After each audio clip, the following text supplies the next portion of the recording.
வாக்குறுதிக்கு ஏற்ப ஊழியருக்கு நன்மையை செய்துள்ளீர். நன்மதிப்பையும் அறிவாற்றலையும் எனக்கு புகட்டும். ஏனெனில் உன் கட்டளைகள் மீது நம்பிக்கை வைக்கிறேன். திருப்பாடல் 119, 65, 66 என்ற திருப்பாடல் வரிகளுக்கு ஏற்ப கடவுளின் கட்டளைகளில் முழு நம்பிக்கை வைத்து வாழ்ந்து கொண்டிருப்பவர் நம் தந்தை அருட்திரு கிறிஸ்டிபால் அவர்கள். நம் இறை சமூகத்தில் இறைப்பணியாற்ற இறைவனால் அருளப்பட்ட தந்தை அவர்களின் 32வது பிறந்த நாளை சிறப்பிக்கின்ற இவ்வேளையில் அவரை பற்றி நான் கண்ட சில குணங்களை உங்களோடு பகிர்ந்து கொள்ள என் மனம் அழைக்கின்றது. இரட்ட குணத்தோடு ஏழைகளை நேசிக்கும் இவர் எளிதாக இனிமையாக எல்லோரிடமும் பழகுபவர்.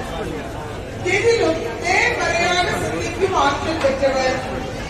குழந்தைகளை அதிகமாக நேசிப்பவர். தாட்சி என்ற புண்ணிய குணத்தோடு பங்கு தந்தையோடும் உதவி பங்கு தந்தையோடும் இணைந்து செயலாற்றி மக்குவமான பாந்தமான சிரிப்போடு பலம் தருபவர். இறை வழிபாடு சிறப்புடன் அமைய நமக்கு வழிகாட்டுபவர். நம் பங்கிலுள்ள இளைஞர்களை ஒருங்கிணைத்து வழிநடத்தும் கலங்கரை விளக்காக திகழ்பவர்.